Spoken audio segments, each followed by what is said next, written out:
అవతార foundation TV హాస్టల్గా ఫిజికల్గా ఉన్న మాస్టర్లందరికీ కృతజ్ఞతలు తెలియజేసుకున్నాను. Okay, thank you sir. You are the placebo అనేది డాక్టర్ జో డిస్పెంజా అని ఒక అమెరికన్ డాక్టర్ తన యొక్క స్వీయ అనుభవాల్ని పుస్తకం రూపంలో ప్రచురించి ప్రపంచంలో అత్యధికంగా అమ్ముడయ్యే పుస్తకాల్లో ఒకటిగా నిలిచిన పుస్తకం ఇది. డాక్టర్ జో డిస్పెంజా ఆయన డాక్టర్ పేరు. ఆయన గురించి కొంచెం తన 23వ సంవత్సరంలో ఒక మారథాన్ పోటీల్లో పాల్గొంటున్నప్పుడు మోటార్ సైకిల్ మీద స్పీడ్గా వెళ్తున్నప్పుడు ఎదురుగా ఒక కారు వచ్చి తన్ని గుద్దితే ఎగిరి రోడ్డు మీద పడితే వెన్నుపూస 6 సాట్ల ఇరిగిపోతుంది, 6 ముక్కలు అవుతుంది వెన్నుపూస. ఒక మాంసం ముద్దలాగా రోడ్డు మీద పడి ఉంటే ఆ నిర్వాహకులు తీసుకెళ్లి హాస్పిటల్లో జాయిన్ చేయటం. హాస్పిటల్ వాళ్ళు అరే ఈయన మన డాక్టరు అని 2 గ్రూపులుగా విడబడి ఆ డాక్టర్ బృందాలు ఏ ట్రీట్మెంట్ ఇస్తే బెటర్గా ఉంటుందని ఎన్నో రకాలుగా ఆలోచించి వాళ్ళ యొక్క జ్ఞానాన్ని అంతా రంగరించి ఆలోచించి 2 రకాల ట్రీట్మెంట్లకు ఆయనకి సజెస్ట్ చేస్తారు. ఒకటి ఏంటంటే ఓపెన్ చేసి అన్నిటినీ అతికించి మళ్ళీ కట్టడం. రెండోది ఐరన్ రాడ్ని దించేసి వాటిని తగిలించడం. ఏది చేసినా ఇక జీవితం మొత్తం మంచంలోనే ఉండాలి, తిరిగి నడిచే అవకాశమే లేదు, కేవలము మంచం మీద పడుకొని మాత్రమే బతికే స్థితి. ఇప్పుడు ఈ ఆపరేషన్ చేయటం వలన పెరాలసిస్ రాకుండా జీవితాన్ని సాగించవచ్చు, అన్కాన్షియస్లోకి వెళ్లకుండా సాగించడానికి మాత్రమే చేస్తున్నాం, కానీ ఇక అంతకు మించి ఏమీ చేయటానికి వీలు 6 సాట్ల 6 ముక్కలైంది కాబట్టి అని క్లియర్గా చెప్పారు. ఆయన వయసు అప్పటికి 23 ఏళ్ళు. 23 సంవత్సరాల నుంచి మరి ఎంతకాలం బతుకుతారో తెలియదు కదా. ఇన్ని సంవత్సరాలు మంచంలో బ్రతికే కంటే అసలు ఈ జీవితమే వద్దు, నాకు ఏ ఆపరేషన్ వద్దు, నాకు ఏ ట్రీట్మెంట్ వద్దు, ఈ హాస్పిటల్లో నన్ను తీసుకెళ్ళి మా ఇంట్లో వదిలిపెట్టండి అని అంటే ఆ డాక్టర్లకు మర్చిపోయింది ఏంటి ఇంత సివియర్ కండిషన్లో ఉండి ఇతను మైండ్ చెలించినట్టుంది అని అనుకుంటారు. కానీ ఈయన ఏది ట్రీట్మెంట్కి యాక్సెప్ట్ చేయకపోయేటప్పటికి తీసుకెళ్ళి వాళ్ళ గదిలో ఒక అసిస్టెంట్ని ఇచ్చి పంపిస్తే ఈ డాక్టర్లు చెప్పిన మాటలు, ఆయన రికార్డ్ అయిన మాటలను బయటికి తీయటానికి 1 రోజు పట్టింది ఆయనకు. 1 రోజో 2 రోజులో ఇది కాదు, ఇది కరెక్ట్ కాదు అని వాళ్ళకి డాక్టర్ కోర్స్ చదివేటప్పుడు ఒక్కొక్క శరీర అవయవం యొక్క పనితీరు ఎలా పనిచేస్తుంది, ఎంత గొప్పది అనేది కూడా బోధిస్తుంది, అనాటమీలో బోధించడం జరిగింది. ఆ టైంలో ఆ గొప్పతనాన్ని గుర్తు చేసుకొని ఒక సంకల్పం చేసుకుంటాడండి ఆయన. నా శరీరము తనకు కావాల్సిన వెన్నెముకని తనే తయారు చేసుకుంటుంది, అది సంకల్పం. నా శరీరము తనకు కావలసిన వెన్నెముకను తనే తయారు చేసుకుంటుంది, దాన్ని నేను పూర్తిగా నమ్ముతున్నాను. రెండోది అంటే ఫస్ట్ సంకల్పం చేయటం, రెండోది నమ్మకం తనకు ఉండాలి. ముందు మిగతా వాళ్ళకు ఉన్నా లేకపోయినా, మిగతా ఏ డాక్టర్ లేదు, ఇతను 10 రోజుల్లో చనిపోతారనే లెక్కలోనే ఉన్నారు. తన శరీరము తనకు కావలసిన వెన్నెముకను తయారు చేసుకుందనే సంకల్పం చేసుకున్నారు. దాన్ని పూర్తిగా తను నమ్మి ప్రతిరోజు దాన్నే పదే రిపిటేషన్ చేయటం మొదలుపెట్టాడు. అట్లా 1 వీక్ అయిన తర్వాత ఈయన ఈ యాక్సిడెంట్ జరగక ముందు ఏ పనులైతే చేస్తూ ఉండేవాడో అంటే ప్రొద్దున్నే లేగటం, తన బ్రేక్ఫాస్ట్ అయిపోయిన తర్వాత కార్ డ్రైవ్ చేసుకుంటూ హాస్పిటల్కి వెళ్ళటం, అక్కడ వచ్చిన పేషెంట్ని ట్రీట్ చేయటం, ఆ మధ్యలో లంచ్ చేయటం, మళ్ళీ సాయంత్రం పేషెంట్ని చూడటం, సాయంత్రం 4:30-5 ఆ టైంలో ఆ టౌన్లో ఉన్న సీషోర్కి వెళ్ళి సీషోర్లో అట్లా తిరగటం, ఆస్వాదించటం, ఇవన్నీ ఆయన దినచర్య. ఈయన ఇప్పుడు మంచంలోనే ఉన్నాడు. మంచంలో ఉండి ప్రతిరోజు ఆ పనులు చేస్తున్నట్టు మైండ్లో చిత్రీకరించుకున్నారు. ఉన్నది మంచంలో, కానీ ఈయన ఆలోచన విధానం ఎట్లా ఉందంటే, నేను ఇప్పుడు డ్రైవ్ చేసుకొని నా క్లినిక్కి వెళ్తున్నా, హాస్పిటల్కి వెళ్తున్నా, అక్కడ నా కోసం వెయిట్ చేస్తున్న పేషెంట్ని చూస్తున్నా, వాళ్ళతో కాన్వర్జేషన్ చేస్తున్నా. ఈయన సైక్రాటిస్ట్, అందుకని ఎప్పుడు ఫేస్ టు ఫేసు కాన్వర్జేషనే ఉంటుంది. వాళ్ళతో నేను కాన్వర్జేషన్ చేస్తున్నా, నా మాటలు వాళ్ళు వింటున్నారు. ఇది తన మైండ్లో ఇమాజినేషన్ చేసి, అట్లానే మధ్యలో రెస్ట్ తీసుకున్నట్టు, లంచ్ చేసినట్టు, సాయంత్రం పేషెంట్ను చూసిన తర్వాత సాయంత్రం 4 ఆ టైంలో సీషోర్కి వెళ్ళినట్టు, మళ్ళీ డ్రైవ్ చేసుకుంటూ ఇంటికి తిరిగి వచ్చినట్టు, ఇంటికి తిరిగి వచ్చి మళ్ళీ అన్ని కార్యక్రమాలు పూర్తి చేసుకొని రెస్ట్ తీసుకున్నట్టు, ఇవన్నీ ఇప్పుడు ఆయన మంచంలోంచి లెగవలేని స్థితిలో ఇవన్నీ చేస్తున్నట్టు మైండ్లో పెట్టుకున్నాడు. అట్లా మైండ్లో పెట్టుకునేటప్పటికీ ఒక దాంట్లో 9.5 వారాలని చదివాను, ఒక దాంట్లో 9.5 నెలలని చదివాను. ఏ టైం అయినా కానీ తక్కువ టైం అది. ఆ టైంలో తను ఇరిగిపోయిన వెన్నెముక మొత్తం సరయ్యి తను మామూలు మనిషి అయ్యి, ఆ తర్వాత ఆయనకి ఆశ్చర్యపడే అంత స్థితిలోకి వచ్చేసారు. ఎలా జరిగింది ఇది? తను డాక్టర్ కాబట్టి ఎలా పాసిబుల్ అయింది ఇది? శరీర నిర్మాణం గొప్పదని తెలుసు, కానీ ఇంతనా ఏం జరుగుతుంది అంటే, ఒక పేషెంట్ మనం ట్రీట్ చేసి, లేదా ఒక వ్యక్తి ఒక భాష ఒక మాట చెప్పినప్పుడు అతని శరీరంలో కణాలు ఏ స్థాయిలో కొట్టుకుంటాయి, గుండె ఏ స్థాయిలో ఉంటుంది, బ్రెయిన్ ఏ స్థాయిలో రిసీవ్ చేసుకుంటే శరీరం ఎలా స్పందిస్తుంది, ఇవన్నీ టెస్ట్ చేయాలనుకొని దానికి సంబంధించిన డాక్టర్ని, అంటే heart doctor, lungs doctor, brain doctor, అది రికార్డ్ చేయడానికి ఎక్విప్మెంటు, ఇవన్నీ తీసుకొచ్చుకొని రెడీగా పెట్టుకొని ప్రతి పేషెంట్ని చేసినప్పుడు తన నుంచి వచ్చిన వాయిస్ ఎలా అతను రిసీవ్ చేసుకుంటున్నాడు, మైండ్లో ఏం జరుగుతుంది, శరీరంలో ఏం జరుగుతుంది, కణ స్థాయిలో ఏం జరుగుతుంది, అన్నీ రికార్డ్ చేసేసారు. అది చేసి చివరికి చెప్పింది ఏంటంటే,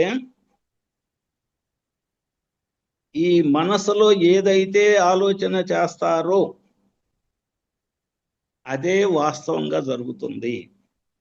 ఎలా జరుగుతుంది? ఇప్పుడు ఈ ఎన్నెముక తయారు కావాలంటే దానికి బోన్స్ కావాలి, రకరకాల బోన్స్ సరిగ్గా రావాలి, ప్రోటీన్స్ కావాలి, యాసిడ్స్ కావాలి, బ్లడ్ కావాలి, ఇన్ని కావాలి. ఇవన్నీ ఎక్కడి నుంచి వస్తాయి అని అంటే, ఎప్పుడైతే మనసులో నా శరీరంలో ఎన్నెముక సరిగ్గా ఉందని అనుకున్నాడో అప్పుడు ఈ మన శరీరంలో ఉన్న బ్రెయిన్ కణాలని న్యూరాన్స్ అంటారు. బ్రెయిన్ యొక్క కణాలని న్యూరాన్స్ అంటారు. ఆ న్యూరాన్స్ ఒకదానికి ఒకటి కూడబలుపుకొని తనకి కావాల్సిన ఏ అవయవానికి ఏది కావాలో, ఏది తయారు, ఇప్పుడు ఈయన ఎన్నెముక సరిగ్గా ఉందంటున్నాడు, కానీ ఈయన మంచంలో పడుకొని ఉన్నాడు. ఆ వెన్నెముక సరిగాటానికి ఎంత ప్రోటీన్స్ కావాలో, ఎంత బ్లడ్ కావాలో, ఎంత బోన్ స్ట్రెంగ్త్ కావాలో, ఇవన్నిటిని తయారు చేయటానికి ఇక్కడ ఉన్న న్యూరాన్స్ ఒకదానికి ఒకటి కాంబినేషన్ అయి తయారు చేసి, అవి ట్రాన్స్పోర్ట్ ఎక్కడో చేయాలి, ఎక్కడో తయారవుతుంది. అది తయారైన దాన్ని మళ్ళీ ట్రాన్స్పోర్ట్ చేయటం, ఇవన్నీ వ్యవస్థ అంతా ఈ న్యూరాన్స్ మీద ఆధారపడి ఉంది. ఆ న్యూరాన్స్ కనుక మనం సరిచేయ అంటే ఆలోచన విధానం సరిగ్గా మార్చుకోగలిగితే అప్పుడు మన ఏది అనుకుంటే అది మన శరీరం అవ్వచ్చు, బయట పరిస్థితులు అవ్వచ్చు, మన రిలేషన్ అవ్వచ్చు,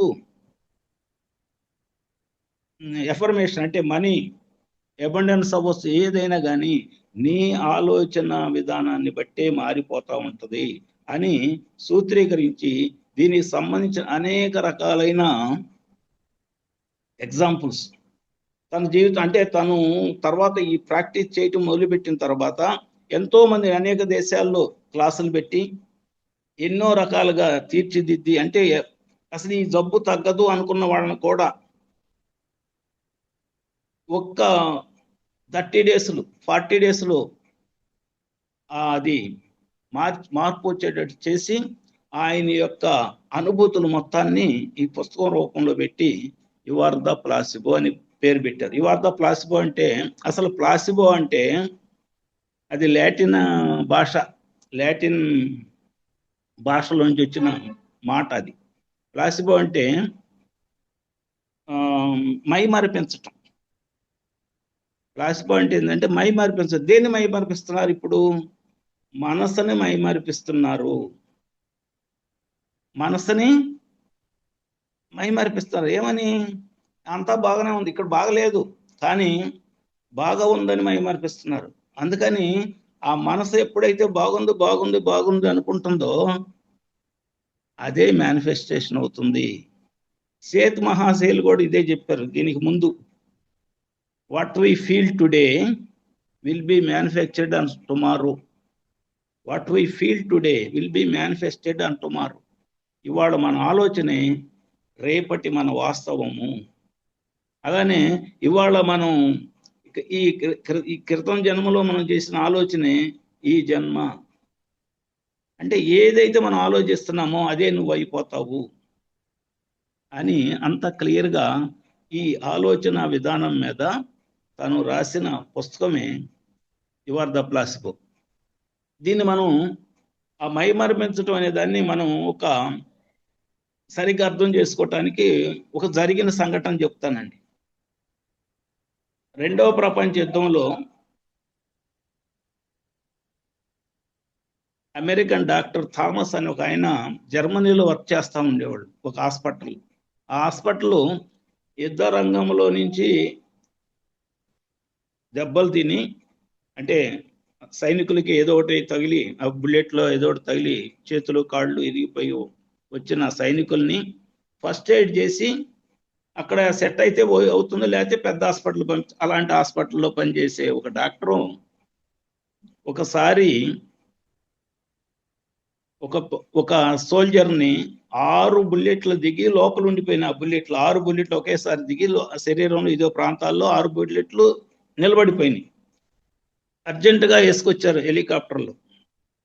తొందరగా వీటిని తీసేయాలి, లేకపోతే ప్రాణానికి ముప్పని తీసుకొచ్చి హాస్పిటల్లో దించేశారు. దించేస్తే ఆయన డాక్టర్ గారు దాన్ని పరిశీలించి 6 బుల్లెట్లు దిగిన ఈ ప్లేసులన్నీ చెక్ చేసి ఇమీడియట్గా ఆపరేషన్ చేయాలి, నేను వెళ్ళి డ్రెస్ చేంజ్ చేసుకుని వస్తాను, ఈ పేషెంట్ని ఆపరేషన్ థియేటర్లో తీసుకెళ్ళి అంత ఏర్పాట్లు చేయండి అని నర్సును ఉద్దేశించి చెప్తారు. నర్స్ ఏమంటుందంటే అప్పుడు, సార్ మన దగ్గర మత్తు మందుగా వాడే మార్ఫిన్ అయిపోయింది, మార్ఫిన్ లేదు, ఇంకా రావడానికి ఇంకొక అరగంట 30 గంట టైం పట్టిద్ది,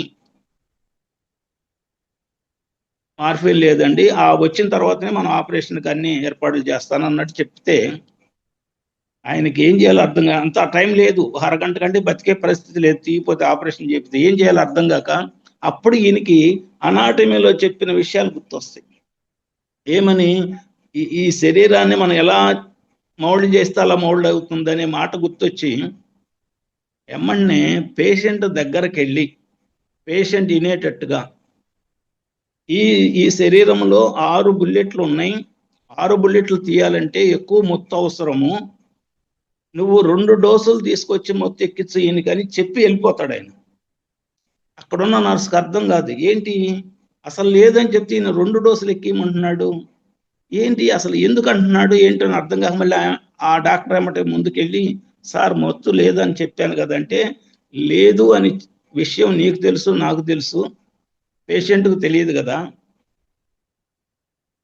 పేషెంట్కి ఒక డిస్టిల్ వాటర్ పెద్ద సిరంజిలో 2 డోసులకి ఎంత వచ్చిందో అంత ఎక్కువగా ఎక్కించుకొని పేషెంట్ కనపడేటట్టుగా ఇంజెక్ట్ చేయని అంటాడు.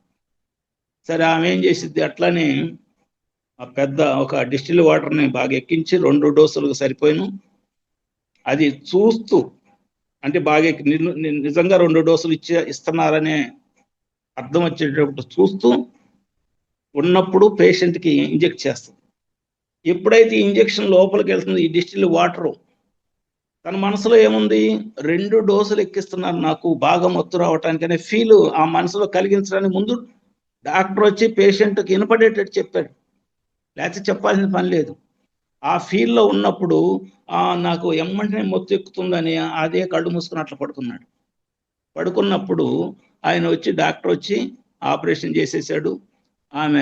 ఆ డాక్టరు సక్సెస్ అయ్యాడు, ఆ పేషెంట్ ఆ సోల్జర్ బతికిపోయాడు. ఇక్కడ మందు పనిచేసిందా, మందు తీసుకున్నాననే భావన పనిచేసిందా అని అంటే భావనే పనిచేసింది, మందు లేదు అక్కడ. దీన్నే ప్లాసిబో ఎఫెక్ట్ అంటారు. దీని పేరే ప్లాసిబో ఎఫెక్ట్. ఇది జరిగిన సంఘటన. ఇంకోటి జస్ట్ మన ఇమాజినేషన్ కోసం ఇంకొక సందర్భం చెప్తాను. ఒక స్టూడెంట్ సరిగ్గా చదువుకోపోయేటప్పటికి వాళ్ళ పేరెంట్స్ ఇది చదువు అవ్వదు ఎట్టుకోడని ఏదో ఒక పనిలో పెట్టాలని ఒక గేదెని కొని ఆ గేదెని తీసుకెళ్లి మేపుకొని రారా, నీకు ఇదే పని అని చెప్పి అప్పచెబుతారు. వాడు హ్యాపీగా వెళ్తాడు. ఆ గేదెని రోజు 9 గంటలకో 10 గంటలకో పొలానికి తోలుకెళ్తాడు. ఆ చేతిలో ఒక బాక్స్ తీసుకొని మధ్యాహ్నం తిని ఆడ కాసేపు పడుకొని సాయంత్రం మళ్ళీ 5 గంటలకో 4 గంటలకో తోలుకొస్తాడు. రోజు ఇది దినచర్య వాడికి. అయితే ఆ పిల్లాడు ఏం చేశాడంటే దాన్ని తాడు తీసుకెళ్తాడు కట్టేయటానికి. మధ్యలో ఈ లంచ్ చేసినప్పుడు కట్టేయటానికి ఒక తాడు తీసుకెళ్తాడు. ఒక రోజు ఆ తాడు తీసుకోవడం మర్చిపోతాడు. తాడు ఉండదు. వాడు కొంత దూరం పోయిన తర్వాత, అరే నాకు తాడు తెచ్చుకోవడం మర్చిపోయి వాళ్ళు ఎట్ట ఈ గేదెని ఎట్ట కట్టేయాలి, నేను ఎట్ట భోజనం చేయాలి, ఎట్ట పడుకోవాలి, పొగలల్లా నిలబడాలంటే కష్టం కదా అని అనుకున్నాయి. ఆ దగ్గరలో ఎవరైనా ఇస్తారేమో చూస్తే అక్కడ ఒక ఆశ్రమం ఉంటుంది. ఆశ్రమం దగ్గరికి వెళ్ళి అడుగుతాడు, స్వామి ఒక తాడుని ఇప్పించండి. అరే మా దగ్గర తాళ్ళు ఎందుకుంటాయి, అన్ని వదులుకొచ్చి వచ్చిన వాళ్ళని అని వెళ్ళిపో, ఇక్కడేం తాళ్ళు ఉండవు అని పంపిస్తాడు. అక్కడ ఆయన ఉండి మళ్ళీ అరే చిన్న కుర్రాడు వచ్చి ఏదో హెల్ప్ అడిగితే కనీసం ఇది కూడా చేయలేకపోయాం అని మళ్ళీ తిరిగి పిలుస్తాడు. ఆ పిల్లాడిని పిలిచి, అరే నీకు తాడెందుకు రా అని అడుగుతాడు. గురువు గారు నాకు ఇట్లా మధ్యలో గైదని అట్లా కట్టేసుకొని అన్నం తిని కాసేపు పడుకోవాలి, నేను ఇవాళ తాడు మర్చిపోయి వచ్చాను, రోజు తెచ్చుకునేవాడిని నేనే అని అంటేను. అప్పుడు ఆయన ఏం చెప్తా అంటే, అరే నాకు తాడు లేదు కానీ నా దగ్గర నీకు ఒక ఉపాయం చెబుతాను, దాన్ని చెయ్యి, సక్సెస్ అయిద్ది అని చెప్తాడు. సరే చెప్పండి అని అంటే ఆయన ఏం చెప్తా అంటే, రోజు ఏ టైంకి అయితే నువ్వు గేదెకి తాడు కట్టినట్టు ఇట్లా చేస్తావో, ఆ మెడకు కట్టాలి కదా తాడు, అది దాన్ని తీసుకెళ్ళి చెట్టుకు కట్టాలి కదా, అట్లా మెడకు కట్టినట్టు యాక్షన్ చేయి, దాన్ని తీసుకెళ్ళి చెట్టుకు కట్టినట్టు యాక్షన్ చేసి నువ్వు వెళ్ళి కూర్చో. ఆ గేదె మనసులో ఏముంటుంది, అదే దాని ఆలోచన ఏముంటుందంటే, నన్ను కట్టేశారు, నేను ఇక పోను ఎక్కడికి అనే ఆలోచనలో ఉండి అది పడుకుంటుంది అని చెప్తాడు ఈ కుర్రాడికి. చెప్తే ఇది అర్థం కాదు అసలు. కానీ ఇంకే నో ఆల్టర్నేషన్, ఇంకేం లేదు, ఏం చేయటం లేదు. సర్లే ఏదో చెప్పాడు అని అనుకుంటాడు. ఇదేం అర్థం కాలేదు. వెళ్తాడు. ఆ 1 గంట అయినప్పుడు దాన్ని ఎట్లా కొట్ట మేనేజ్ చేయాలనే ఉద్దేశంతో ఏం చేయాలో తెలియక వాడు సర్లే ఆయన చెప్పిందే చేద్దామని చెప్పి దాన్ని అట్లా కట్టేసినట్టు దాన్ని తీసుకెళ్తాడు. ఆ చెట్టు కట్టినట్టు రోజు ఏ ప్లేస్లో ఏ టైంకి అయితే కడతా అది చేస్తే శుభ్రంగా అది పడుకుంది. ఈడు తిని పడుకున్నాడు. పడుకొని మళ్ళీ గంట తర్వాత ఎప్పుడు లేపితే అది కదలదు. మామూలుగా లేపంగానే కదిలి వెళ్ళాలి కదా అటు, మళ్ళీ కదలకపోతే ఇదేంది కదలట్లేదు అనుకుంటాడు. అనుకొని అప్పుడు వాడికి గుర్తొచ్చింది, నేను కట్టేశాను కదా, కట్టేసిన తీస్తేనే కదా పోయేదని అట్లా తీసి అప్పుడు కదిలిస్తే అప్పుడు వెళ్ళిపోతుంది. అంటే ఇక్కడ ఏంటంటే ఈ మనసుని మాయ చేయటం ప్లాసిబో ఎఫెక్ట్ అంటే. మాయ చేస్తున్నాం అంటే ఏంది, మనకి ఇప్పుడు ఉన్న పరిస్థితిని కాకుండా ఊహించుకున్న పరిస్థితిని ఇక్కడ కనుక పెట్టుకోగలిగితే అదే మన వాస్తవంగా మారుతుంది. ఇది ప్లాసిబో ఎఫెక్ట్ అంటే. అంటే దీన్ని మనం ఎలా అప్లై చేసుకోవాలి, అసలు దీన్ని ఎలా మన జీవితంలోకి అన్వయించుకోవాలి? మనం మన యొక్క కోరికలు తీర్చడానికైనా అన్వయించుకోవచ్చు, మన శరీర ఆరోగ్యానికైనా అన్వయించుకోవచ్చు, మన శరీర ఏజింగ్ అంటే వయసు మీరిపోయి ముసలితనం వస్తుంది అనుకున్నప్పుడు అది రాకుండా తగ్గించుకోవటానికైనా అన్వయించుకోవచ్చు, లేదా మన ఇంటి పరిస్థితుల్ని మార్చుకోవటానికైనా అన్వయించుకోవచ్చు, సంపద సృష్టికైనా ఏదైనా కానీ మనకు కావాల్సింది ఏంటంటే 3 ప్రధాన ఈ ప్లాసిబో ఎఫెక్ట్ మన శరీరానికి కానీ మన పరిస్థితులకు కానీ అన్వయించుకోవటానికి కావాల్సింది 3 ప్రధాన లక్షణాలు. ఒకటి, మనం చేసే సంకల్పము ఇతరులకు ఎవ్వరికి హాని చెయ్యకూడదు. మనం ఏ సంకల్పం అయితే చేసుకుంటామో ఆ సంకల్పము ఇతరులకి ఎవరికి హాని తలపెట్టకూడదు. ఇది ఫస్ట్ గుర్తుపెట్టుకోవాలి. అంటే మన సంకల్పం ఎప్పుడు కూడా పాజిటివ్గా ఉండాలి, రెండో వాళ్ళని ఇబ్బంది పెట్టేటట్టు ఉండకూడదు. ఇది ఫస్ట్ బేసిక్ ప్రిన్సిపల్.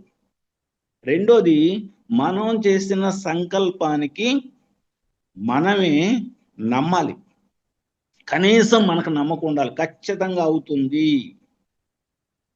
నేను సంకల్పించుకున్నాను, ఇది ఖచ్చితంగా జరుగుతుంది, ఇది నాకు జరిగి తీరాలి, జరిగింది అనే నమ్మకం ఎవరైతే సంకల్పించుకున్నారో వారికి ఉండాలి. ఈ నమ్మక వ్యవస్థను డెవలప్ చేసుకోవటానికి ఏ సంకల్పం అయితే చేశారో ఆ సంకల్పాన్ని పదే పదే పదే పదే రిపిటేషన్ చేసుకోవాలి. అంటే నెంబర్ ఆఫ్ టైమ్స్ అనుకోవాలి. ఇవాళ నేను కోటీశ్వరుని అవ్వాలి, ఇప్పుడు ఎట్లున్నాను, పూరింట్లో నులక మంచం మీద పడుకొని ఉన్నా, కానీ నా ఆలోచన ఏంది, నేను కోటీశ్వరుని అయ్యి ఒక పెద్ద బంగ్లా కట్టుకొని దాంట్లో పెద్ద పెద్ద పెట్టుకొని పెద్ద ఇంటి ముందల కారు, పని వాళ్ళు ఇట్లా పెట్టుకొని ఉండాలని నా సంకల్పం. ఇప్పుడు ఎక్కడున్నాను, పూరింట్లో ఉన్నా. సంకల్పం ఏంటి, అది. ఈ సంకల్పం చేసి నేను నమ్ముతున్న పదే పదే అదే అదే ఆలోచన తిప్పుతున్నాను. నేను తిప్పినప్పుడు ఈ మనస్థితి నుంచి ఇక్కడ ఆలోచన జరిగిద్ది. అంటే దీన్ని ఫ్రంట్ లోబో అంటారు. ఈ ఫ్రంట్ లోబో స్థితి నుంచి అది ట్రాన్స్ఫర్ అయ్యి ఇక్కడికి వెళ్తుందండి, subconscious mind. Subconscious mind అనేది మన యొక్క పూర్ణాత్మ స్థాయి. అంటే పూర్ణాత్మ స్థాయికి మనం నివేదించుకుంటున్నాం దాన్ని పదే పదే పదే, నాకు అవుతుంది అవుతుంది, నా నా సంకల్పం నెరవేరుతుందని ఇక్కడ పంపుతున్నాం. అంటే మన తల్లిని చిన్నపిల్లాడు ఎలా అయితే చిన్నతనంలో మనం ఉన్నప్పుడు ఒక బ్యాటో లేకపోతే ఒకటి ఏదో ఒకటి కొనిపెట్టమని అడుగుతాం, ఒక్కసారి కొనిపెట్టమని అడగంగా వాళ్ళు ఏం కొనిపెట్టరు. చిన్నపిల్లగా ఉన్నప్పుడు వాడు పద్దాలు పట్టుకొని వాళ్ళ అమ్మ ఎడు తిరుగుతాడు పట్టుకొని ఆ కొంగు పట్టుకొని లాగుతున్నాడు, అమ్మ బ్యాటు అమ్మ బ్యాటు అమ్మ బ్యాటు అని అడుగుతున్నాడు అనుకోండి. నాయన ఇది బాధపడలేమని అప్పుడప్పుడు రెడీ అయ్యి వెళ్ళి బ్యాట్ తీసుకుని ఇచ్చింది. అంటే నెంబర్ ఆఫ్ టైమ్స్ అడగాలి. అడిగితే మన మీద మనకు నమ్మక వ్యవస్థ డెవలప్ అవుతుంది. ఖచ్చితంగా అయ్యిద్ది అనే నమ్మక వ్యవస్థ ఎప్పుడైతే డెవలప్ అయిందో అప్పుడు అది సబ్ కాన్షియస్ మైండ్కి చేరి అక్కడి నుంచి విశ్వానికి స్ప్రెడ్ అవుతుందండి. అంటే మనం ఏది చేసినా, మనలో ఏది జరిగినా అది సబ్ కాన్షియస్ మైండ్ మనకు చేసి పెట్టాలి. కానీ అది ఏం చేయాలో దానికి తెలియదు. ఇక్కడ ఆలోచన చేసింది మాత్రమే అక్కడ చేసిద్ది. ఇది స్ప్రెడ్ అయ్యి విశ్వంలో ఎవరైతే తథాస్తు దేవతలని ఉన్నారని మనకు పురాణాలు చెప్పినాయో వారికి చేరి అది ఆ టైం వచ్చినప్పుడు 100 రెట్లు పెంచి మన మీదకి పంపిస్తూ ఉంటుంది. ఇది విజువలైజేషన్. ఇప్పుడు విజువలైజేషన్ ఎందుకు ఉపయోగపడుద్ది అంటే చిత్రీకరణ. ఈ చిత్రీకరణ ఉద్దేశం ఏంటంటే ఇప్పుడు సంకల్పించుకున్నాం, ఇది జరగటానికి 1 నెలో సంవత్సరమో ఎంతో టైం పట్టింది. ఈ టైంని తగ్గించటానికి నేను ఇప్పుడు పూరింట్లో ఉన్నాను, నా ఊహ ఎక్కడుంది, పెద్ద మేడ, పెద్ద కారు, బంగ్లా అన్నీ ఉన్న స్థితిని ఊహించుకుంటున్నా. అది ఊహించంగా ఈ సబ్ కాన్షియస్ మైండ్కి ఇక్కడ ఆలోచన చేసేది ఇప్పుడు జరుగుతుందా లేకపోతే ఫ్యూచర్లో జరగాల్సింది అనేది దానికి తేడా తెలియదు. ఇక్కడ ఆలోచిస్తున్నా అంటే ఇప్పుడే జరగాలి అనే భావనలో ఉండి దాన్ని దాన్ని తొందరగా అమలు చేయటానికి అది తయారవుతుంది. అందుకని విజువలైజేషన్.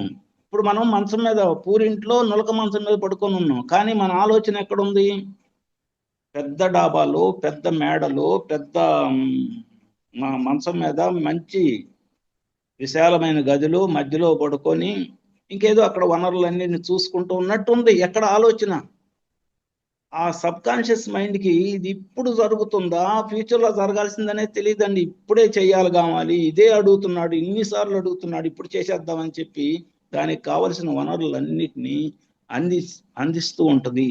ఇది విశ్వ నియమం.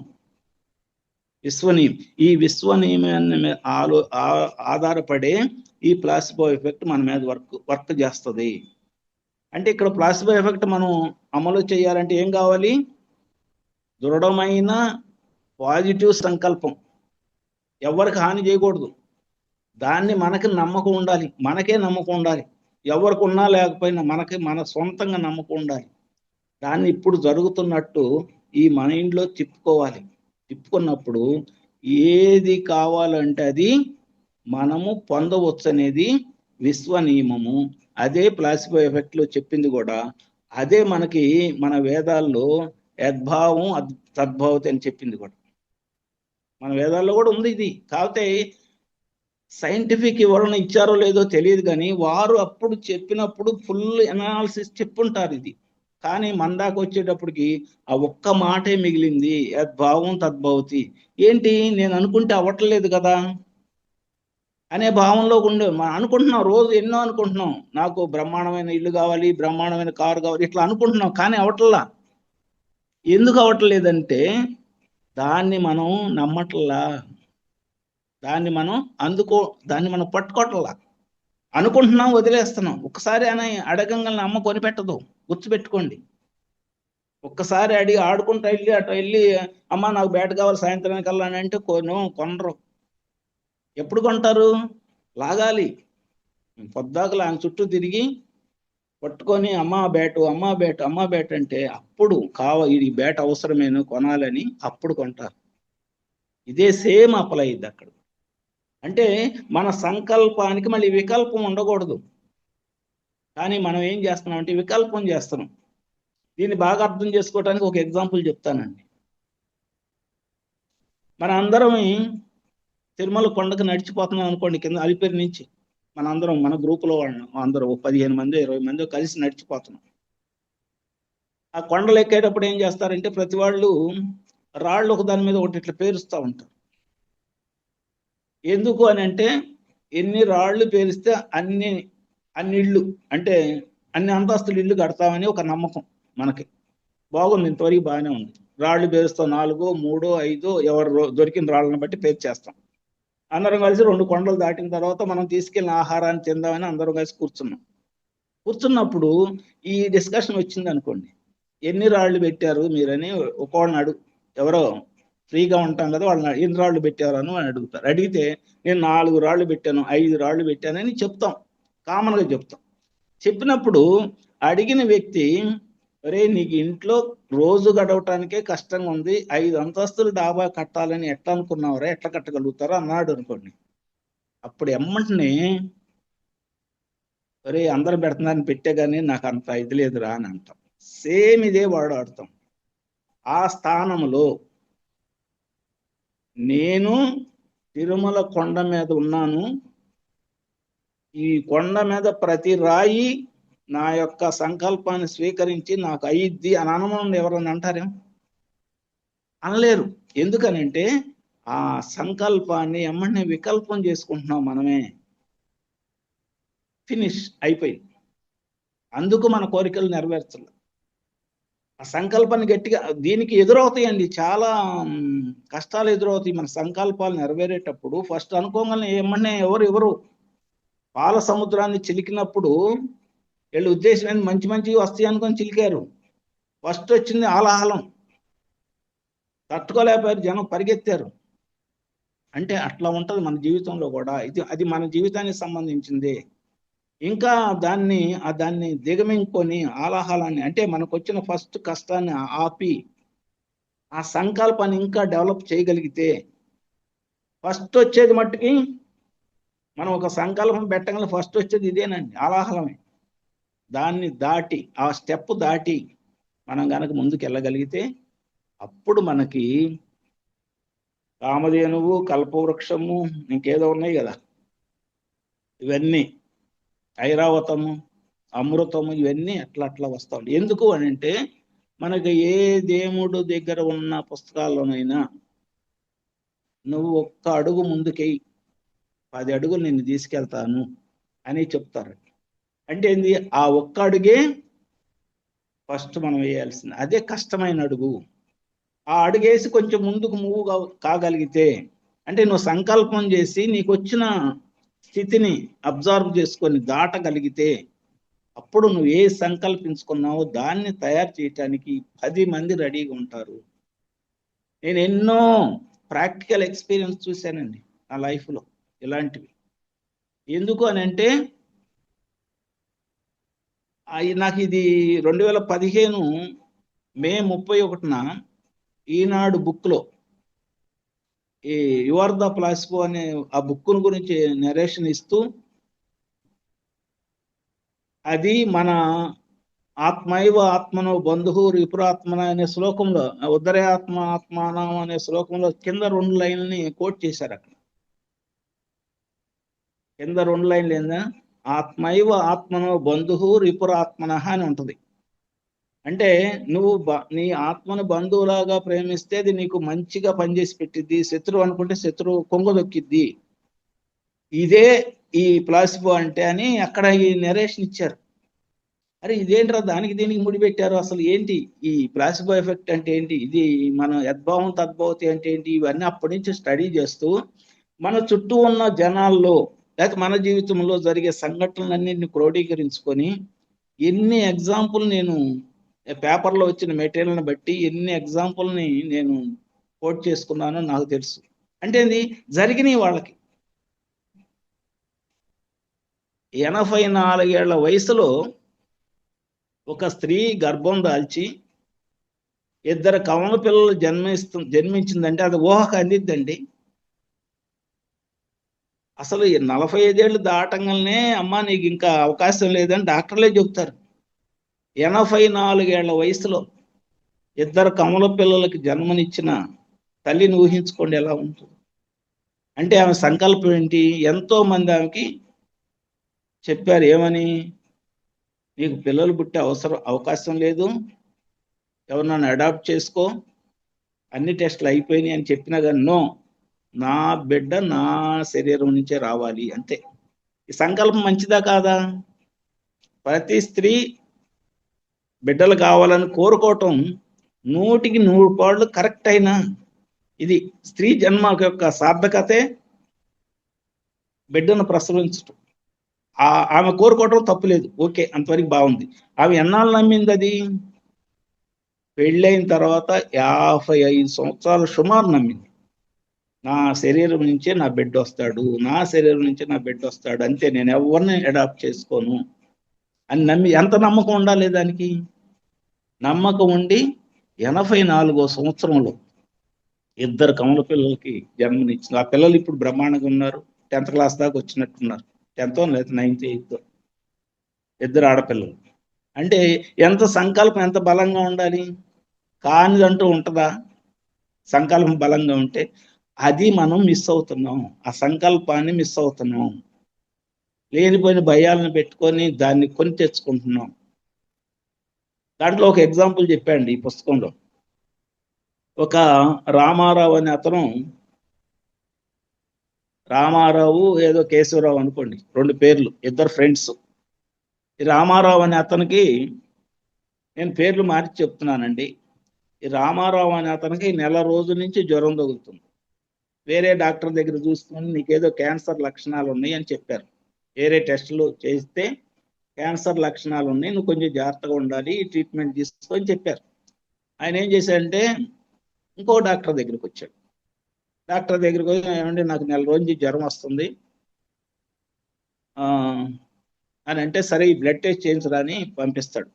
ఎవరు? రామారావు అని అతను పంపిస్తాడు. తర్వాత ఈ కేశవరావు అనే అతను కూడా తనతో పాటు వెళ్తాడు. అంటే 2వ పేషెంట్గా వెళ్తాడు లోపలికి డాక్టర్ గారి దగ్గర. ఆయనకి బ్లడ్ టెస్ట్ చేయించుకోమని ఆ కేశవరావు కూడా రాస్తాడు. ఇద్దరు కలిసి ఒకే ల్యాబ్కి వెళ్తారు. ఇద్దరు బ్లడ్ ఇస్తారు. బ్లడ్ ఇస్తే ఏమైందంటే ఈ రామారావు ఇచ్చిన బ్లడ్ బాటిల్ కింద కేశవరావు పేరు పెడతారు. కేశవరావు ఇచ్చిన బ్లడ్ బాటిల్ కింద రామారావు పేరు పెడితే రిపోర్ట్ అట్ట తయారైంది. రిపోర్ట్లు ఏమొచ్చింది? రామారావు నెల రోజు నుంచి జ్వరం తగులుతూ క్యాన్సర్ కణాలు ఉన్నట్టు చూసిన ఆ రామారావు రిపోర్ట్లో నిల్ రిపోర్ట్ ఏం లేదు, అంతా బాగుందని వచ్చింది. ఎందుకంటే కేశవరావు రిపోర్ట్ అక్కడ వచ్చింది.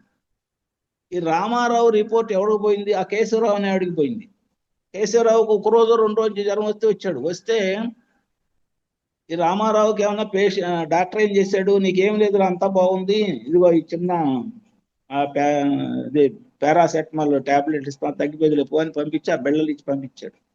ఆడికి ఆశ్చర్యం వేసింది, ఇదే నాకు క్యాన్సర్ ఉందని వేరే డాక్టర్లు చెప్పారు కదా, ఈయనేం లేదు అంటున్నాడు. ఇంకా నాకు లేదు, నాకు క్యాన్సర్ లేదనే అదే ఆలోచన చేస్తూ ఆనంద స్థాయిని పెంచుకున్నాడు. ఎందుకు, నాకు లేదని చెప్పాడు. ఇంతకుముందు ఉన్న డాక్టర్లు అందరూ ఉందని చెప్పారు, ఈయనేమి లేదన్నాడు. ఆ బెళ్ళేసుకుంటున్నాడు, తిరుగుతున్నాడు.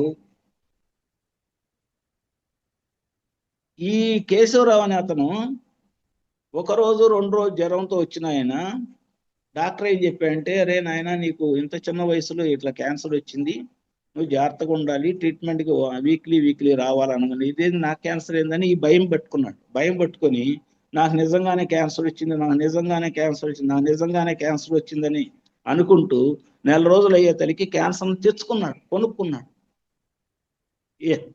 ఏంటి, ఈ మనసులో ఏం ఆలోచించాడు, నాకు క్యాన్సర్ వచ్చింది, నాకు క్యాన్సర్ వచ్చింది, నాకు క్యాన్సర్ వచ్చింది తిప్పాడు. అతనేం ఆలోచించాడు, నాకేమి లేదు, నేను వెరీ గుడ్, నేను బ్రహ్మాండంగా ఉన్నాను, నేను బ్రహ్మాండంగా ఉన్నాను అతను తిప్పాడు. అతనికి ఏమన్నా క్యాన్సర్ రిమూవ్ అయిపోయింది, ఇతనికి ఏమైనా లేనిది కొని తెచ్చుకున్నాడు. ఇది ఎవరు చేశారు, ఇది చేసి, అంటే ఇక్కడ ఆలోచన చేసింది, ఇక్కడ చేసింది. మనం కూడా, మనకి ఏదైనా అనారోగ్యం ఉందనుకోండి, ఉంటే ఏం చేస్తాం, ఎవరైనా ఫోన్ చేశారు, రోజు ఫోన్ చేస్తారు. అనారోగ్యం వచ్చిన తర్వాత కూడా మామూలుగా వాళ్ళు రొటీన్గా చేశారు, అమ్మ నాకు ఈ మోకాళ్ళ నొప్పులు చంపేస్తున్నాయి, అసలు తిరగలేకపోతున్నానని ఫస్ట్ చెప్పే వర్డే అది. ఫస్ట్ ఏం చెబుతాం, ఈ మోకాళ్ళ నొప్పులు వచ్చినాయి, నిన్న నుంచి ఇన్నాళ్ళు పెట్టి లేవు, ఈ మోకాళ్ళకి ఏమైంది, ఇప్పుడు నాకు నొప్పి పుడుతుందని. ఇన్నాళ్ళు పెట్టి నీ మోకాలు, నీకు 60 ఏళ్ళు వచ్చినప్పుడు దాకా మోకాలు బ్రహ్మాండంగా పనిచేసింది, ఏ రోజన్నా నా మోకాలు బాగా పనిచేస్తానని చెప్పావు ఎవరికన్నా? ఎవరికి చెప్పాల. ఇవాళ ఒక్క రోజు నొప్పి పట్టగానే 100 మందికి చెప్పేస్తున్నాం. అంటే దాని మీద కృతజ్ఞత ఉన్నట్టా లేనట్టా? ఆ మోకాల మీద లేదు మనకి. అందుకని మనకి ఏ అనారోగ్యం వచ్చినా నాకేమి లేదు, బాగున్నాను అని అనాలి. ఎట్లా అంటామంటే, ఒక పక్క కాళ్ళు పుడుతుంది అనిపించింది, కానీ అని చూడండి,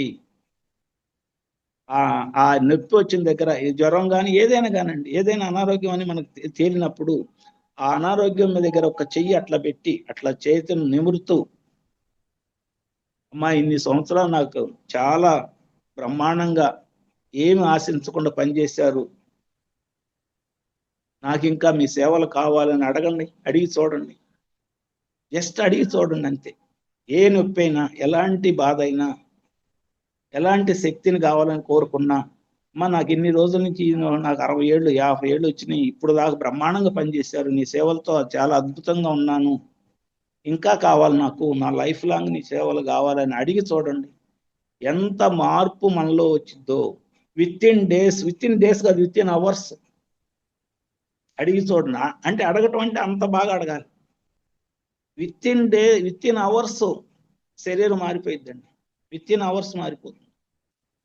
అది అసలు స్పర్శిస్తాయి, మన స్పర్శను అవి తీసుకొని బ్రహ్మాండంగా ఇట్లా పెట్టి మనం అన్నాం అనుకోండి, ఇట్లా నేను కనపడటానికి ఇట్లా చెప్తున్నానండి, ఇట్లా పెట్టి అన్నాం అనుకోండి, అన్నంగానే ఎమ్మటనే కణాలు పూర్తిగా నిజంగా పనిచేయాలి నాలో ఉన్న అన్ని. ఎందుకంటే ఈ మనసులోని మనం చెప్తాం.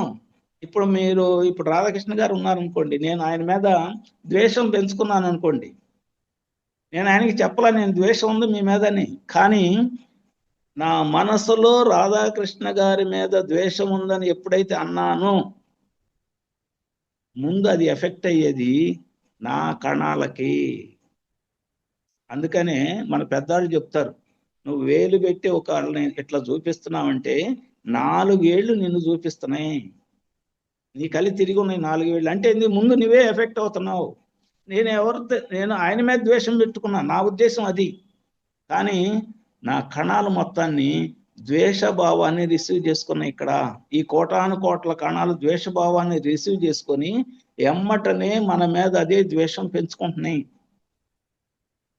నేను రాధాకృష్ణ గారు అంటే గొప్ప ఈయన చాలా అద్భుతంగా ఉన్నారు, ఈయనతో నేను ఫ్రెండ్షిప్ చేస్తే నాకు కూడా అద్భుత లక్షణాలు వస్తాయి, ఆయన యొక్క దీన్ని నేను చెప్పాను అనుకోండి, ఏమని ఆయన యొక్క గొప్పతనాన్ని నేను ప్రకటించాను అనుకోండి, కృతజ్ఞత తెలిపాను అనుకోండి, ఎమ్మటనే నాకు నా కణాలన్నీ అబ్బా చాలా ఆనందపడతాయి.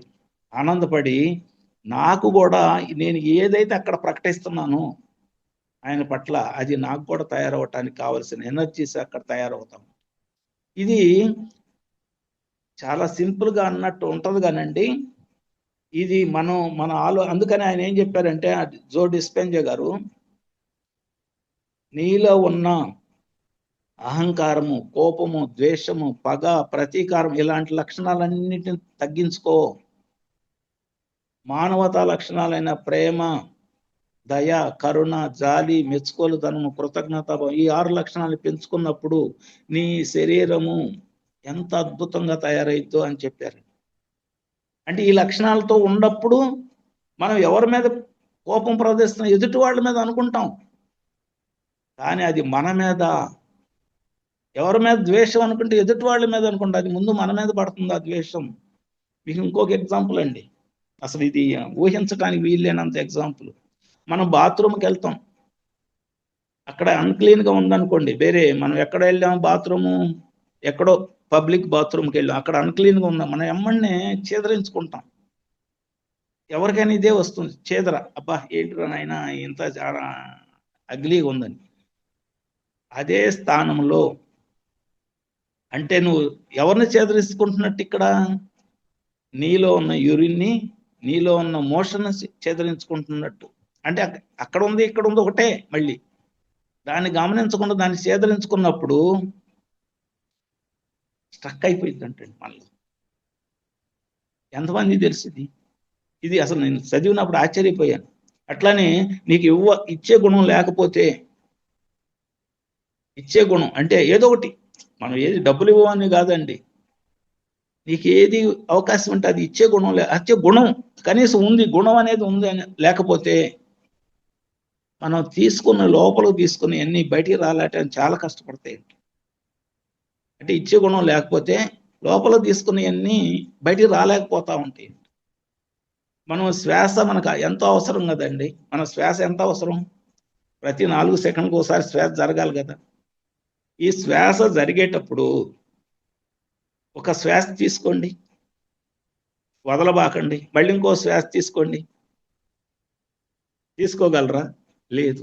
అంటే ఏంది, నువ్వు ఎప్పుడైతే తీసుకున్న దాన్ని వదలడం నేర్చుకుంటావో రెండో దానికి ఎలిజిబిలిటీ వస్తుంది,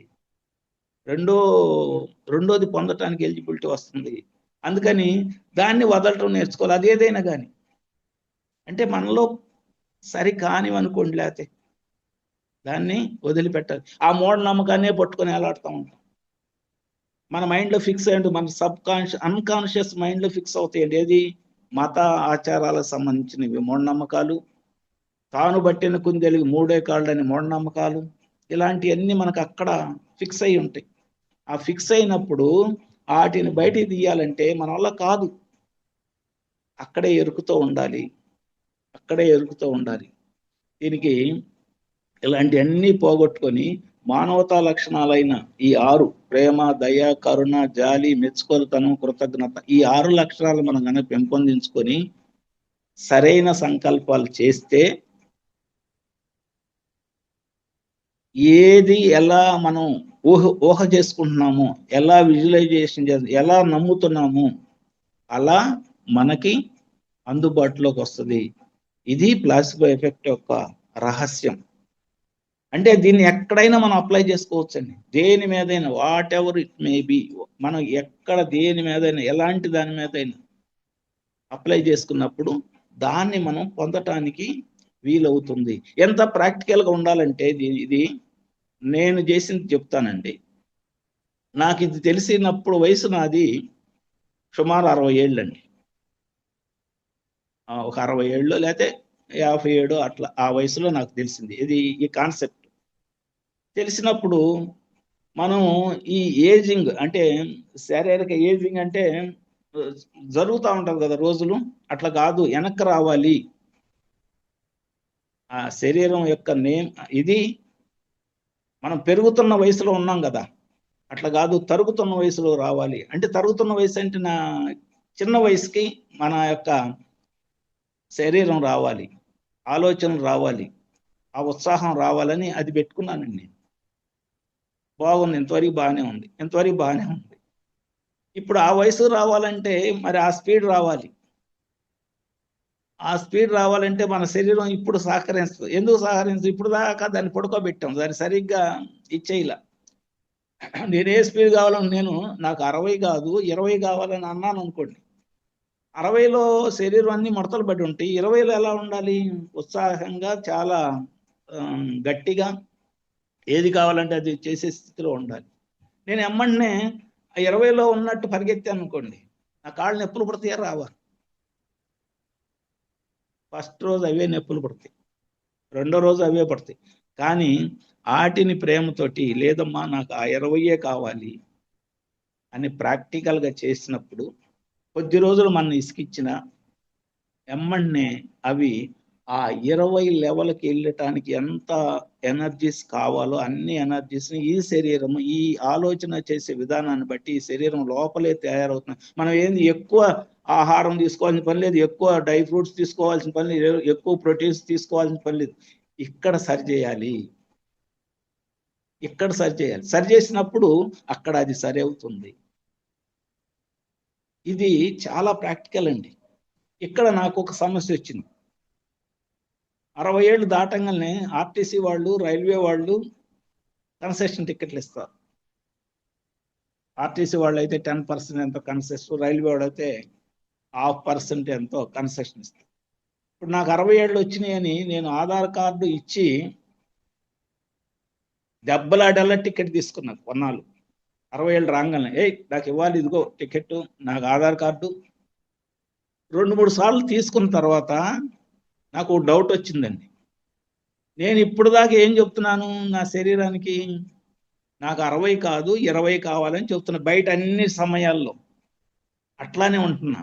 కానీ బసెక్కంగానే ఆధార్ కార్డు ఇచ్చి కన్సెషన్ అడుగుతున్నా. ఇప్పుడు లోపలది ఏం తీసుకోవాలి? ఈ లోపల సబ్ కాన్షియస్ మైండ్ దేంతో ఉండాలి? 60తో ఉండాలా 20తో ఉండాలా? అలా కన్ఫ్యూజ్ చేయకూడదు. 60తో ఉండాలి అనుకున్నప్పుడు నువ్వు 60తో ఉండు అంతే. ఆధార్ కార్డులో అడిగి ఆ కన్సెషన్ తీసుకో. లేదు నాకు అది వద్దన్నప్పుడు 20 కావాలన్నప్పుడు ఆధార్ కార్డు వదిలేసాయి. అంటే నా కన్సెషన్ వద్దు నాకు అని ఉండగలిగితే అప్పుడు ప్రాక్టికల్గా ఉన్నట్టు. లేదా ప్రాక్టికల్గా ఉన్నట్టు కాదు, ప్రాక్టికల్గా లేకపోతే జరగు. మళ్ళీ ఎంత ప్రాక్టికల్గా ఉండాలంటే మన ఎరుకలోకి వచ్చిన వాటిని ప్రతి దాన్ని అంత ప్రాక్టికల్గా పట్టుకోవాలి. పట్టుకున్నప్పుడు మాత్రమే ఆ గోల్ని రీచ్ అవ్వగలం. Time okay count. అందుకని ఏంటంటే దీన్ని ప్రాక్టీస్ చేయాలనుకున్న వాళ్ళకి నేను ఒకటే సలహా అండి, సంకల్పం బలంగా పెట్టుకుందాం, దాన్ని మనం నమ్ముదాం. మనం నమ్మాలి ముందు, మిగతా మన ఇంట్లో వాళ్ళు కూడా నమ్మరు, మన పక్కన వాళ్ళు ఎవరు నమ్మరు, మనం నమ్ముదాం. అది ఇవాళే జరిగినట్టు విజువలైజేషన్ చేసుకుందాం. ఈ రోజే జరిగింది, ఇంకా అప్పుడు దాకా లేదు. అది జరగాలంటే 1 సంవత్సరం పట్టింది, 2 ఏళ్ళు పట్టింది. కానీ ఇవాళ జరిగినట్టు ఫీల్ అవ్వాలి. చిత్రీకరణ ఇక్కడ చేసుకోవాలి. చేసుకున్నప్పుడు ఈ 3 ఒక లైన్లోకి వస్తే, ఈ 3 ఒక లైన్లో కనుక తేగలిగితే, మనం ఏది ఆలోచిస్తే అది మన సొంతం అవుతుంది. ఇది ప్లాసిబో ఎఫెక్ట్ అంటే మనసుని మైమర్పిస్తున్నాం. ఎట్లా? నువ్వు అట్లా కాదురా ఉండాల్సింది, ఇట్లా ఉండు. ఇప్పుడు ఎక్కడున్నాం? అనారోగ్యంలో మంచం మీద పడుకొని ఉన్నాం. కానీ మన ఆలోచన ఎట్టుంది? నేను సంపూర్ణ ఆరోగ్యంగా ఉన్నాను అని ఆలోచన చేయాలి. ఎట్లా చేస్తాం? నాకు ఇప్పుడు డబ్బులు లేవు, కటిక దరిద్రంలో ఉన్నాను, కానీ నేను సమృద్ధిగా జీవిస్తున్నట్టు నేను ఆలోచన చేయాలి. ఎలా చేయగలుగుతాం? ఎంత బలం కావాలి దానికి? అప్పుడు ధ్యానశక్తి ఉపయోగపడుతుంది. ఆ బలాన్ని ఇవ్వటానికి ధ్యానశక్తి ఉపయోగపడుతుంది. ఎందుకంటే మనకి ఇప్పుడు జరుగుతున్న దాన్ని ఆపోజిట్గా ఆలోచించడం అంటే ఎవరివల్ల కాదండి. ఓ పక్క సెలైన్ ఎక్కుతుంది, ఇంజక్షన్ పొడుస్తున్నారు, సెలైన్కి లోపలికి వెళ్తుంది. నేను సంపూర్ణ ఆరోగ్యంగా ఉండాలని ఎట్లా అనగలుగుతాం? అనలేము కదా. దాన్ని అక్కడ అది అనగలగాలి. చూడండి, ఎంత ఆపోజిట్లో ఆలోచించాలో చూడండి. మనం ఎందుకు దాంట్లో కొట్టుకొని పోతూ ఉంటాం. నాకు అనారోగ్యం ఉంది, ఈ సెలైన్ ఎన్ని గంటలు ఎక్కిద్దో, ఎంతసేపు పడుకోవాలి, ఎవరు లేరు నాకు సపోర్ట్, ఇలాంటివన్నీ మాట్లాడతాం. కానీ నేను సంపూర్ణంగా ఆరోగ్యంగా ఉన్నానని అనుమానం ఎంతమంది అంటారు? అనలేము. దేవుడు మొక్కులు కూడా అందుకేనండి వచ్చింది మనకి. మనం దేవుడి దగ్గరికి వెళ్ళి మొక్కున్న, వెంకటేశ్వర స్వామి దగ్గరికి వెళ్ళు, సాయిబాబా దగ్గరికి వెళ్ళు, శివుడి దగ్గరికి వెళ్ళు, స్వామి నాకు ఇదిగో ఈ కార్యక్రమం కావాలి, నీకు అది ఇది ఇస్తామని ఏదో మొక్కుంటాం. ఎందుకు? ఈ నమ్మక వ్యవస్థని పెంచడానికి అది. కానీ ఎంతసేపు ఉంటున్నాం అది? ఆ గుడిలో ఉన్నంతసేపే ఆ నమ్మకం, ఆ గుడిలో దండం పెట్టుకున్నాను, నాకు ఆ సాయిబాబా ఇస్తాడు, వెంకటేశ్వర స్వామి ఇస్తాడని ఎంతసేపు ఉన్నాం? తిరుమల కొండ మీద ఉన్నంత వరకే. దిగామనుకోండి, ఇవన్నీ అయ్యాయి కాదులే అని మనకు మనమే రివర్స్ అవుతాం. ఆ రివర్స్ లేకుండా సంపూర్ణంగా కనుక మనం పెట్టుకొని మనల్ని మనం నమ్మి చేయగలిగితే నెంబర్ 1 టెక్నిక్ అండి ఇది. మీకు ప్రాక్టికల్ ఎగ్జాంపుల్ ఒకటి చెప్తానండి. మా ఫ్రెండ్ నాతో పాటు వర్క్ చేశాడు. మా ఫ్రెండు, అతనికి ఈ శాలరీ కాకుండా ఏదన్నా నెలకి ఒక 300-400 లేకపోతే ఒక 5, అప్పుడు రోజుల్లో, అప్పుడు 300-400 అంటే మంచి అమౌంటేనండి. ఇది 50 ఏళ్ల క్రితం జరిగిన సంఘటన. ఒక 300-400 ఎక్స్ట్రా ఆదాయం వచ్చేటట్టు ఉంటే నా లైఫ్ బాగుంటుంది. ఎలా చెయ్యాలి? ఇప్పుడు డబ్బులు పెట్టి చేయటం కాదు. డబ్బులు పెడితే డబ్బులు పోయినాయి అనుకో, వచ్చే జీతం కూడా పోయిద్ది, అప్పులయ్యా. అట్లా కాదు, డబ్బులు లేకుండా వ్యాపారం చేయాలని పెట్టుకున్నాడండి. డబ్బులు లేకుండా ఎట్లా చేస్తారు వ్యాపారం? ఎక్కడైనా సాధ్యమైద్దా? అతను ఆలోచన ఇది. నేను డబ్బులేం పెట్టకుండా వ్యాపారం చేయాలి, దాంట్లో నాకు 400-500 లాభం రావాలి, ప్రతి నెల 400-500 ఎక్స్ట్రా రావాలి, అది నా జీవితానికి ఉపయోగపడ, అది ఆయన సంకల్పం. మేము నవ్వేవాళ్ళం, డబ్బులు లేకుండా వ్యాపారం ఎట్లా చేస్తావురా నువ్వు, నీకు అసలు ఎట్లా కుదిరిద్ది, ఏదో పెట్టుబడి పెట్టాలి కదా అని అంటే, ఏమో డబ్బులు పెట్టను, నేను డబ్బులు పెడితే డబ్బులు పోతే మళ్ళీ నేను ఇబ్బంది పడతా అంటా ఉండేవాడు. అట్లా ఉంటే ఒకసారి వాళ్ళ అన్నయ్య మేము చేసే ఆఫీస్ దగ్గరికి వచ్చి, ఒరే ఒక చిట్టు కట్టు, మార్గదర్శి చిట్టు కట్టు అని అంటే, సరే కట్టాడు. ఒక 10,000 చిట్టు ఎంత కట్టాడు. కట్టి అడిగాడు వాళ్ళ అన్నయ్యని, అన్నయ్య నువ్వు ఇట్లా కట్టించుకున్నావు, అది ఎంత వస్తాయి అని. 1% కమిషన్ వచ్చింది అంటే 10,000కు 100 రూపాయలు నాకు కమిషన్ వచ్చింది అని చెప్పాడు. అన్నయ్య నేను ఇక్కడ మా డైరీలో చాలా మంది ఉన్నారు, వాళ్ళకి నేను వాళ్ళ చేత కట్టిస్తాను, నీకు వచ్చే 100లో సగం నాకు, నా పేరు నేను కట్టించినట్టుకి నేనే డబ్బులు తీసుకొచ్చి నీకు అక్కడ హ్యాండ్ ఓవర్ చేస్తా అని అన్నాడు. సర్లే కట్టించుకోరా అన్నాడు. ఈయన ఇట్లా కట్టించి వెళ్తుంటే వాళ్ళ అన్నయ్య కంటే కూడా ఇల్లు ఆఫీసులోని కడుతున్నాడు డైరెక్ట్గా వాళ్ళ అన్నయ్య అకౌంట్లో. కడుతుంటే అక్కడ ఆఫీస్ వాళ్ళు ఏమన్నారంటే, ఏమండి మీ అన్నయ్య పేరులో కడతాం ఎందుకు, సగం ఆయనకి ఇవ్వటం ఎందుకు, మీరు చాలా చేపిస్తున్నారు కదా, మీ పేరే ఓపెన్ చేసుకోండి అన్నారు. ఇదేదో బాగుందని వాళ్ళ ఆవిడ పేరు ఓపెన్ చేశారు. ఇట్లానే మా డైరీలో 1000 మంది ఉంటారండి, 1000 మంది రెగ్యులర్ ఎంప్లాయీస్ ఉంటారు. వాళ్ళ ఎవరో ఒకళ్ళు అవసరాలు ఉంటాయి కదా. అదే ఇంకో గమ్మత్తు చెప్తానండి. అంతకుముందు ప్రైవేట్ చిట్స్ జరిగేయండి మా డైరీలో బాగా. చూడండి పరిస్థితులు ఎట్లా అనుకూలిస్తాయి అనే దానికి కూడా ఎగ్జాంపుల్. మన థాట్ బాగుంటే పరిస్థితులు ఎలా అనుకూలిస్తాయి అనే దానికి కూడా చెప్తున్నాం. అంతకుముందు డైరీలో 5-6 ప్రైవేట్ చిట్స్ మేనేజర్లు మెయింటైన్ చేస్తా రకరకాలుగా చేస్తూ ఉండేవాడు. అందులో ఒక మేనేజర్ని, మేనేజర్ డబ్బులు ఇవ్వకపోతే ఆ డబ్బులు ఎవరైతే ఇవ్వాల్సిన వాడు ఉన్నాడు, పొద్దాలు అడుగుతున్నాడు, ఆ మేనేజర్ని ఖర్చుతో పొడిపించి చంపేపిస్తాడు డైరీ లోపల ప్రాంగణంలో. ఇలాంటి చిట్స్ ఉండటానికి వీల్లేదు అని ఒక నిర్ణయం తీసుకుని డైరీలో ప్రైవేట్ చిట్స్ అనే, అసలు చిట్స్ అనే ఫైనాన్షియల్ ట్రాన్సాక్షన్ ఉండటానికి వీల్లేదని ఒక ఆర్డర్ ఇచ్చేసి లోపల ఏం జరగటానికి వీల్లేదని పెట్టాడు. ఆ టైంలో ఈయన వచ్చాడండి. ఇది బయట కట్టాయి కదా, ఆ టైంలో ఇది రహస్యంగా జరిగిపోతుంది, బయట కట్టే అంటే ఇప్పుడు ఎవరు ఈ లోపల ఉన్న 1000 మందికి ఈ చిట్టు కట్టుకోవటానికి ఏం లేదు. ఆ టైంలో వాళ్ళ అన్నయ్య వచ్చేటప్పటికి ఎంతమంది ఉన్నారు? 1000 మంది ఉన్నారు ఇక్కడ చిట్లు కట్టేవాళ్ళు. అంటే 1000 మందిలో 100 మంది అని ఉంటారుగా, 100 మంది వీళ్ళ మెంబర్స్ అయిపోయారు.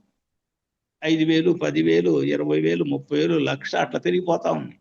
పెరిగిపోతే ఈయన ఏం చేశాడు, వచ్చిన కమిషన్ అంతని నెలకి ఒక 5,000, 4,000 కమిషన్ వస్తుంది అనుకో, తీసుకోవట్లేదు డబ్బులు. ఆ కమిషన్ని ఈయన ఒక చిట్టు రాసి ఆ చిట్టుకి ట్రాన్స్ఫర్ అయ్యేటట్టు చేసుకున్నాడు. ఆ కమిషన్తో నడిచిన చిట్టు మెచ్యూర్డ్ అయినప్పుడు, పాట పాడినప్పుడు ఆ దాన్ని అక్కడ డిపాజిట్ చేసి ఆ వడ్డీని మళ్ళీ ఇంకో చిట్టులో వేసేటట్టు అట్లా చేసి 10 సంవత్సరాల్లో 50 లక్షలు సంపాదించాడండి. రూపాయి పెట్టకుండా, లేదా ఇంకా 2-3 సంవత్సరాలు ఎక్కువ అనుకోండి, రూపాయి పెట్టుబడి లేకుండా. అతని ఆలోచన ఏంది? రూపాయి నేను పెట్టుబడి పెట్టకూడదు, నేను వ్యాపారం చేయాలి, నాకు ఒక కొంత డబ్బు రావాలి, ఇది ఆలోచన. అంటే పరిస్థితులు ఎలా వనగూడిని?